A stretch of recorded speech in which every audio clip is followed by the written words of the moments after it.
شروع اللہ کے نام سے جو سب پر مہربان ہے، بہت مہربان ہے۔ طاسین، یہ قرآن کی اور ایک ایسی کتاب کی آیتیں ہیں جو حقیقت کھول دینے والی ہے۔ یہ ان مومنوں کے لیے سراپا ہدایت اور خوشخبری بن کر آئی ہے جو نماز قائم کرتے ہیں اور زکوٰۃ ادا کرتے ہیں، اور وہی ہیں جو آخرت پر یقین رکھتے ہیں۔ حقیقت یہ ہے کہ جو لوگ آخرت پر ایمان نہیں رکھتے، ہم نے ان کے اعمال کو ان کی نظروں میں خوشنما بنا دیا ہے، اس لیے وہ بھٹکتے پھر رہے ہیں۔ یہی وہ لوگ ہیں جن کے لیے برا عذاب ہے، اور وہی ہیں جو آخرت میں سب سے زیادہ نقصان اٹھانے والے ہیں۔ اور اے پیغمبر، بلا شبہ تمہیں یہ قرآن اس اللہ کی طرف سے عطا کیا جا رہا ہے جو حکمت کا بھی مالک ہے، علم کا بھی مالک۔ اس وقت کو یاد کرو جب موسیٰ نے اپنے گھر والوں سے کہا تھا کہ مجھے ایک آگ نظر آئی ہے، میں ابھی تمہارے پاس وہاں سے کوئی خبر لے کر آتا ہوں، یا پھر تمہارے پاس آگ کا کوئی شعلہ اٹھا کر لے آؤں گا تاکہ تم آگ سے گرمی حاصل کر سکو۔ چنانچہ جب وہ اس آگ کے پاس پہنچے تو انہیں آواز دی گئی کہ برکت ہو ان پر بھی جو اس آگ کے اندر ہیں اور اس پر بھی جو اس کے آس پاس ہے، اور پاک ہے اللہ جو سارے جہانوں کا پروردگار ہے۔ اے موسیٰ، بات یہ ہے کہ میں اللہ ہوں، بڑے اقتدار والا، بڑی حکمت والا۔ اور ذرا اپنی لاٹھی کو نیچے پھینکو۔ پھر جب انہوں نے لاٹھی کو دیکھا کہ وہ اس طرح حرکت کر رہی ہے جیسے وہ کوئی سانپ ہو، تو وہ پیٹ پھیر کر بھاگے اور پیچھے مڑ کر بھی نہ دیکھا۔ ارشاد ہوا، موسیٰ ڈرو نہیں، جن کو پیغمبر بنایا جاتا ہے ان کو میرے حضور کوئی اندیشہ نہیں ہوتا، الا یہ کہ کسی نے کوئی زیادتی کی ہو، پھر وہ برائی کے بعد اسے بدل کر اچھے کام کر لے تو میں بہت بخشنے والا، بڑا مہربان ہوں۔ اور اپنا ہاتھ اپنے گریبان میں داخل کرو تو وہ کسی بیماری کے بغیر سفید ہو کر نکلے گا۔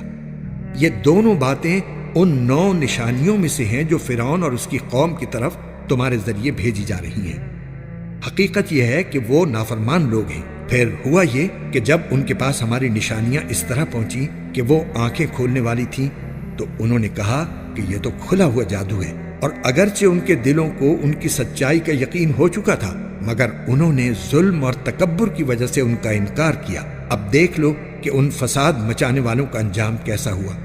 اور ہم نے داؤد اور سلیمان کو علم عطا کیا، اور انہوں نے کہا تمام تعریفیں اللہ کی ہیں جس نے ہمیں اپنے بہت سے مومن بندوں پر فضیلت عطا فرمائی ہے۔ اور سلیمان کو داؤد کی وراثت ملی، اور انہوں نے کہا اے لوگو، ہمیں پرندوں کی بولی سکھائی گئی ہے اور ہمیں ہر ضرورت کی چیز عطا کی گئی ہے، یقیناً یہ اللہ تعالیٰ کا کھلا ہوا فضل ہے۔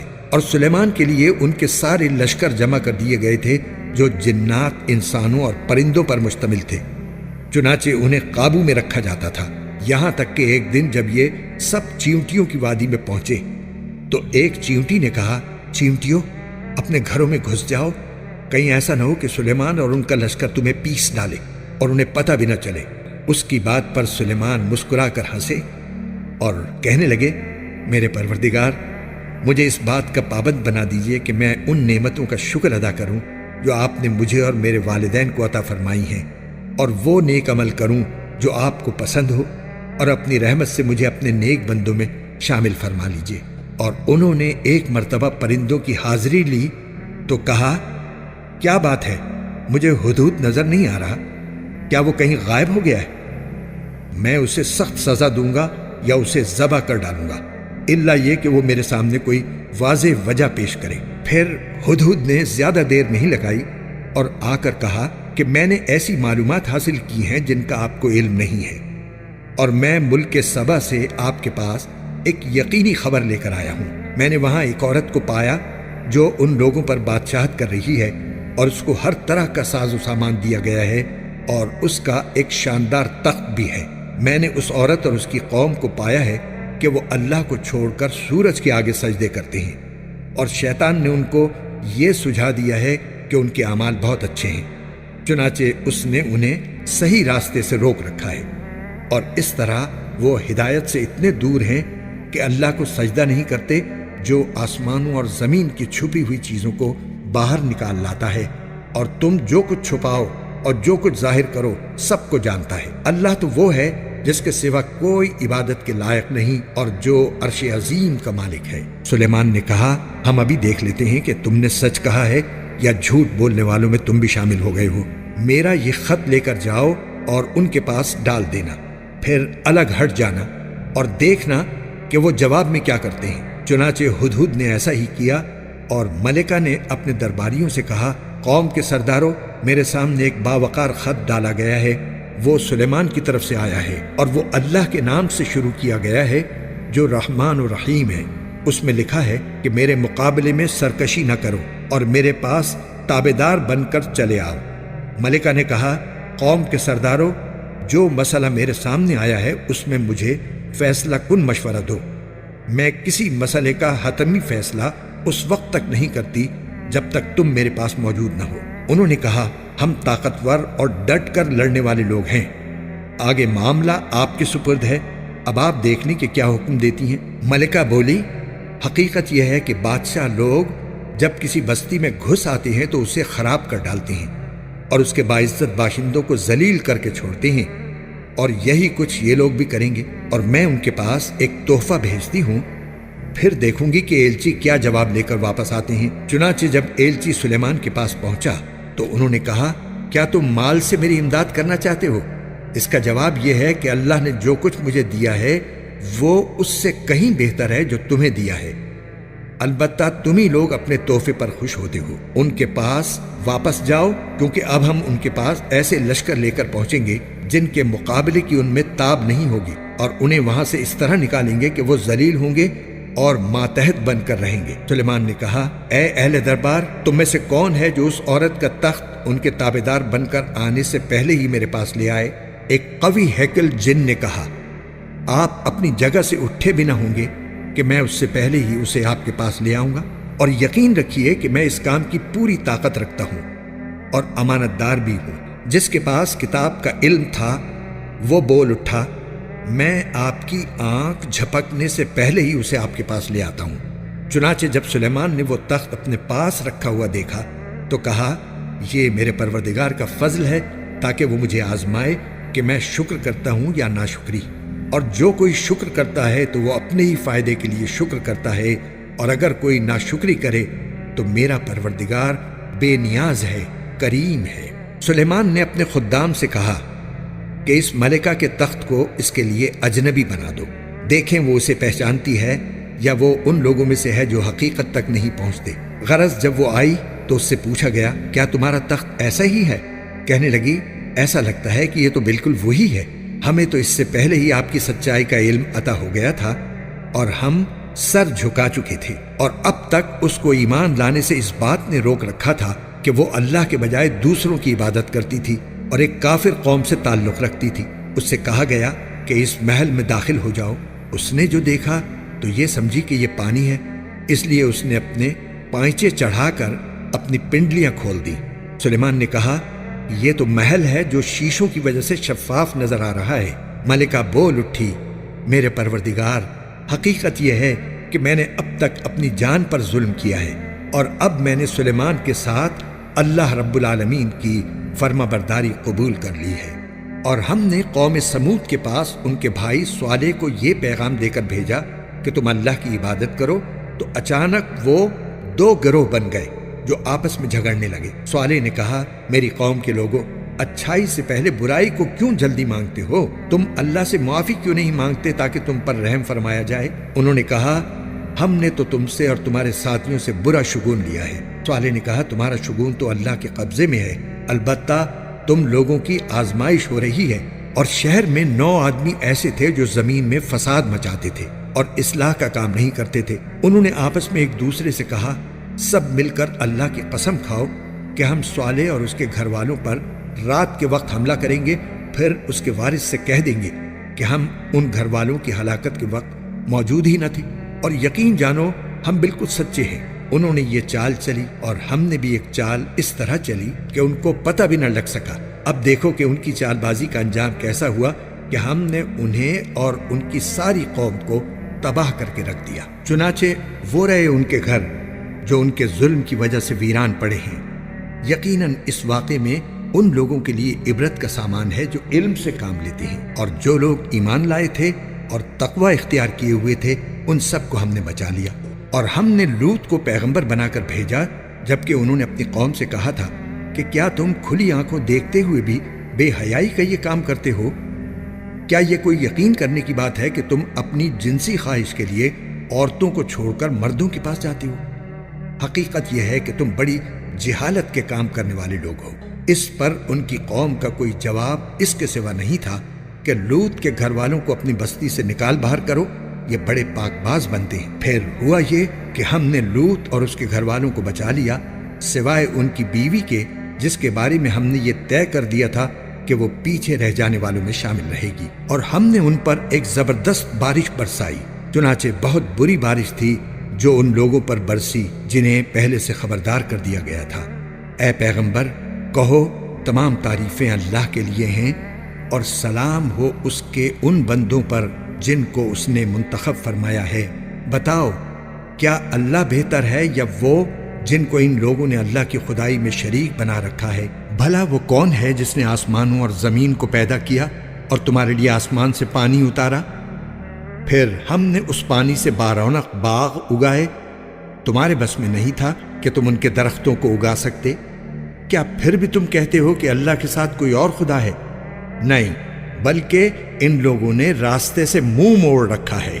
بھلا وہ کون ہے جس نے زمین کو قرار کی جگہ بنایا اور اس کے بیچ بیچ میں دریا پیدا کیے اور اس کو ٹھہرانے کے لیے پہاڑوں کی میخیں گاڑ دیں اور دو سمندروں کے درمیان ایک آڑ رکھ دی؟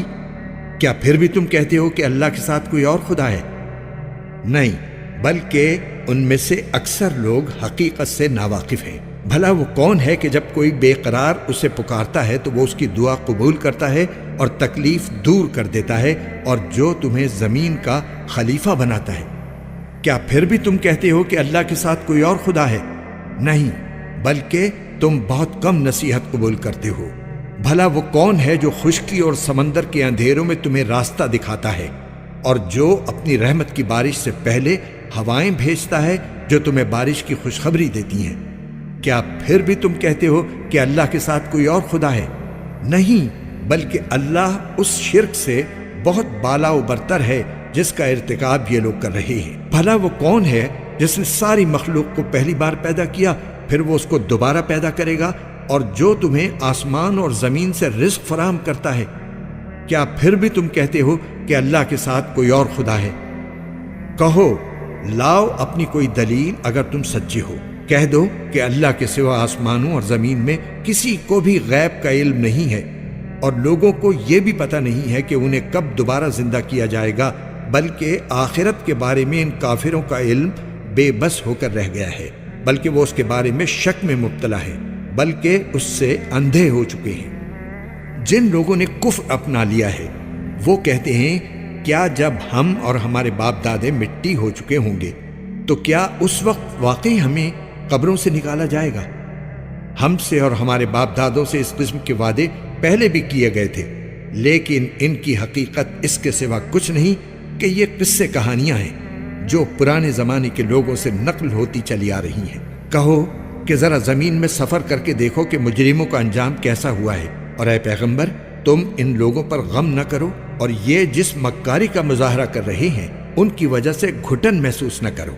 یہ تم سے یوں کہتے ہیں کہ یہ وعدہ کب پورا ہوگا اگر تم سچے ہو۔ کہہ دو کہ کچھ بعید نہیں ہے کہ جس عذاب کی تم جلدی مچا رہے ہو اس کا کچھ حصہ تمہارے بالکل پاس آ لگا ہو، اور حقیقت یہ ہے کہ تمہارا پروردگار لوگوں پر بہت فضل کرنے والا ہے، لیکن ان میں سے اکثر لوگ شکر نہیں کرتے۔ اور یقین رکھو کہ تمہارا پروردگار وہ ساری باتیں بھی جانتا ہے جو ان کے سینے چھپائے ہوئے ہیں، اور وہ باتیں بھی جو وہ اعلانیہ کرتے ہیں۔ اور آسمان اور زمین کی کوئی پوشیدہ چیز ایسی نہیں ہے جو ایک واضح کتاب میں درج نہ ہو۔ واقعہ یہ ہے کہ یہ قرآن بنو اسرائیل کے سامنے اکثر ان باتوں کی حقیقت واضح کرتا ہے جن میں وہ اختلاف کرتے ہیں، اور یقیناً یہ ایمان لانے والوں کے لیے ہدایت اور رحمت ہے، اور تمہارا پروردگار یقیناً ان کے درمیان اپنے حکم سے فیصلہ کرے گا، اور وہ بڑا اقتدار والا، بڑا علم والا ہے۔ لہٰذا اے پیغمبر، تم اللہ پر بھروسہ رکھو یقیناً تم کھلے کھلے حق پر ہو۔ یاد رکھو کہ تم مردوں کو اپنی بات نہیں سنا سکتے، اور نہ تم بہروں کو اپنی پکار سنا سکتے ہو جب وہ پیٹ پھیر کر چل کھڑے ہوں، اور نہ تم اندھوں کو ان کی گمراہی سے بچا کر راستے پر لا سکتے ہو۔ تم تو انہی لوگوں کو اپنی بات سنا سکتے ہو جو ہماری آیتوں پر ایمان لائیں، پھر وہی لوگ فرما بردار ہوں گے۔ اور جب ہماری بات پوری ہونے کا وقت ان لوگوں پر آ پہنچے گا تو ہم ان کے لیے زمین سے ایک جانور نکالیں گے جو ان سے بات کرے گا کہ لوگ ہماری آیتوں پر یقین نہیں رکھتے تھے۔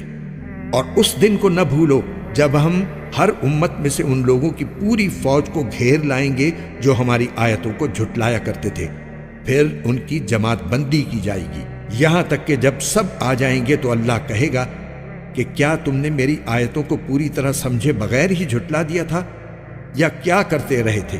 اور انہوں نے جو ظلم کیا تھا اس کی وجہ سے ان پر عذاب کی بات پوری ہو جائے گی، چنانچہ وہ کچھ بول نہیں سکیں گے۔ کیا انہوں نے دیکھا نہیں کہ ہم نے رات اس لیے بنائی ہے کہ وہ اس میں سکون حاصل کریں، اور دن اس طرح بنایا ہے کہ اس میں چیزیں دکھائی دیں؟